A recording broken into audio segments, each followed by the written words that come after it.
What's up guys, welcome to a new video, and today we are going to see the device with the most powerful audio in the cell phone market. I can assure you I had never heard a smartphone sound quite like this one. It has the most powerful speaker, we'll talk about it in just a bit, we'll listen to it and compare it with other similar devices, very focused on audio, and now as you can see, check out its size. We are gazing at one very peculiar device. Today we will be talking all about the Oukitel WP33 Pro. I will tell you guys about the things I have liked, the worthwhile things about the phone, and of course what I haven't liked about it. If you want to see it, you won't know what to do, stay right here on TechGround. Alright, let's get to it. Oukitel WP33 Pro. A device that is, as I was saying earlier, very different from what we have previously seen right on this channel. Let's go right to the unboxing real quick. We have a black and orange box that we quickly open to find the device, and of course once you grab it, it really catches your attention. You aren't used to handling a device like this or even watch it up close. We'll dive into that later. And the box also comes with the basics, warranty and instruction manual, and of course underneath we find the charger and charging USB-C cable, something that most Chinese devices or from this product line have included, which is very good. And the new devices from the latest line don't include chargers anymore. Come on, that seems prehistoric almost, that they include a charger with an iPhone or with a Samsung. With this line of devices, they include one with each device. Having said that, let's enter now around the device, and we will begin by focusing on the aesthetics of it, which is undoubtedly one of its most striking aspects. To begin with, we have a phone that's really fat. Check it out. Check out just how thick it is. It has 27 millimeters in width. This comes around to be double the width of a normal device easily. A normal device may be around 10 or 12 millimeters more or less depending on the device, okay? This comes around twice as much or more than twice as much than a normal device. How come it's so thick? Well, this is due to its battery. We can find inside this phone a battery with 22,000 milliamps, which is far greater than average. So this is what makes it look so fat. This of course causes the user profile to be interested in this phone to be different compared to the one used for a slimmer, thinner cell phone. We are looking at a phone whose battery will last for a few days. We will be getting into more detail later about the battery aspect of it, but this phone will be geared towards people who find themselves at a construction site, as it also is a rugged phone, so if it falls down it will endure all types of impacts. People who travel to the countryside or people who are going to spend a few days hiking in the mountains, this type of cell phone will be perfect because we won't have to worry about having to charge the cell phone every single day. After this we find this little thing right here, some type of strap that is primarily something aesthetic, but it has functionality to it. We can grab onto it from here, we can hang it and such, but it doesn't stop being something aesthetic, something they have done to make it stand out. Honestly, I find it really interesting, and personally I don't find it ugly. The phone also has a really robust appearance with those dark colors and those lines. It gives off an aggressive vibe and is very sturdy as well. We cannot resist checking out the upper side of the phone, where we find the camera module and of course the audio module as well. This audio module will come with a max power output of 136 decibels, and as you can see it has a title printed on it that reads HD Digital Sound. This is because it comes with technology that even if the sound is coming out exclusively from this point, we're going to feel as if we are perceiving it from other points, and the sound is coming from different places altogether.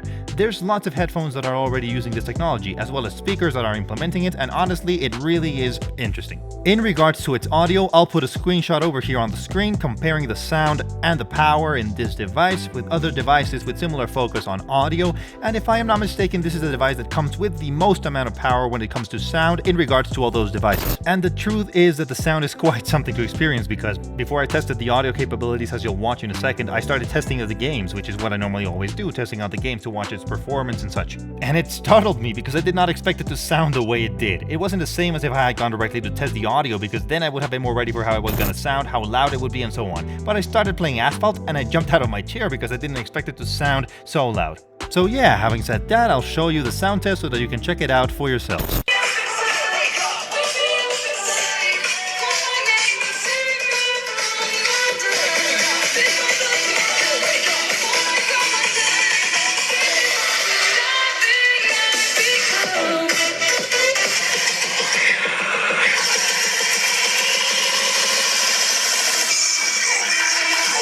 I am sure that through your screen you won't be able to perceive how powerful the speaker is, but I assure you it is truly very loud. Is it the best audio quality I've ever heard? Well, no, it really is not, but it really is very loud. And for the sound of a mobile phone, it really is very, very surprising. The device's weight, which I haven't told you yet, is 607 grams, which is a ton. That phone weighs over half a kilo. It honestly is very, very heavy, but the fact that it comes with this strap, as I told you before, will allow us to grab it and hold on to it in a simpler manner, and we're able to hold it for a longer period of time and our hand doesn't tire so quickly. Now let's talk about the screen. This screen has a size of 6.6 inches and it's an IPS panel that comes with a resolution of 1080 by 2408 pixels. It has a density of 400 pixels per inch and its screen ratio in respect to the whole frontal panel would be of 71.2%. In this case, we find a lower screen ratio in regards to other devices. The average ratio normally with these rugged phones is between 70 and 75% more or less. In this case, these types of devices tend to oscillate between these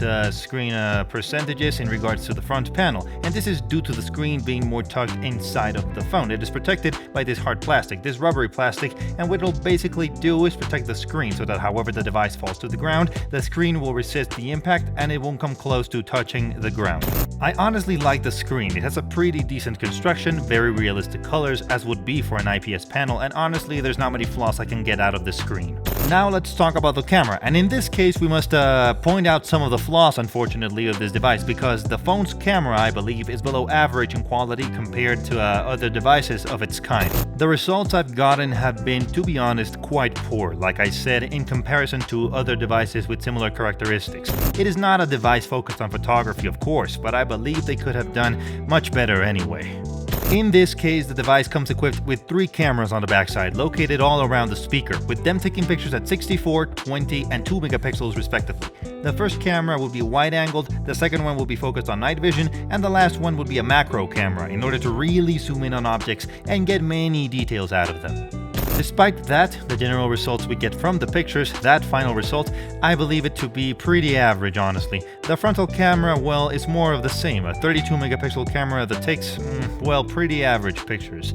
Actually, as I always do with the frontal camera, I'll show you 2 videos recorded on this device with daytime and nighttime conditions. Video test, frontal camera, Oukitel WP33 Ultra, daytime conditions as you can see, and this is how it looks.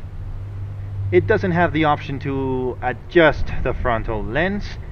I actually have my arm fully extended, and this is the angle that it captures. So yeah, you can also see how the microphone sounds and the stabilization on video. And now I'll show you the nighttime video. Alright, time for the frontal camera in nighttime conditions, and this is how it looks. And yeah, when we are at night, you can see the frontal camera, and with the back camera, well, more of the same. A bit more around the same line, pretty average pictures, and I still believe that they fall short on this price range in the market for these devices. This Oukitel WP33 Pro comes with a MediaTek Dimensity 6100 Plus processor, an octa-core processor, and it's a processor that has some good performance as you can see on the following images. I have been playing some pretty heavy games, opened up multiple apps, been multitasking, left several apps running, and as I always do, try to adjust it a little bit, but in these types of conditions it performs really rather well. But of course, if what you want is a device exclusively only to keep it through its paces, spend all day playing, it won't be the most optimal choice. But for the rest of users, most of whom won't be playing on it all day, this is a device that will perform to perfection. The battery on this device is definitely one of the strong points we can find on it. Along with its audio, they are the 2 strongest aspects without a doubt. And as I said in the beginning, this battery comes with 22,000 milliamps of power. This translates into having a device that we can charge today. It's true that the charging time isn't the quickest, it's a 30-watt charge, but once the device is fully charged, it can perfectly be used for an entire week's time. This will strongly depend on the amount of use you give to this phone, meaning that the intensity you use it with one day will repeat for the rest of the day. So if you are a user who uses this phone very little one day and very little the next, then it will perfectly last for about a week, 7 days with battery in the device without a problem. If you use it more often, you will have about 4 days of autonomy, which seems really mind-blowing to me. And this comes back to what I was saying in the beginning, that this device is not geared towards every single type of audience, as you are sacrificing the lightness and the comfort of using a slimmer, thinner device in turn of having more battery for a longer period of time without having to recharge the device. Besides that, a feature that this type of devices usually have is the inverse charge or reverse charge, where you get your cousin's or girlfriend's iPhone, Samsung or whatever, you connect it to this device and this device will serve as a power bank and it will be able to charge the other device. This device has a price of approximately 350 euros. As always, there are different marketplaces where you can buy it. Down below you will find some links for you to check it out if you are interested, because in some marketplaces you will find different prices than in others. Some of them offer discounts and such, but more or less the price range will oscillate close to 350 euros. What do you think? Is it worth buying? Leave it down right here in the comments. This has been all for today. Until next time. See ya.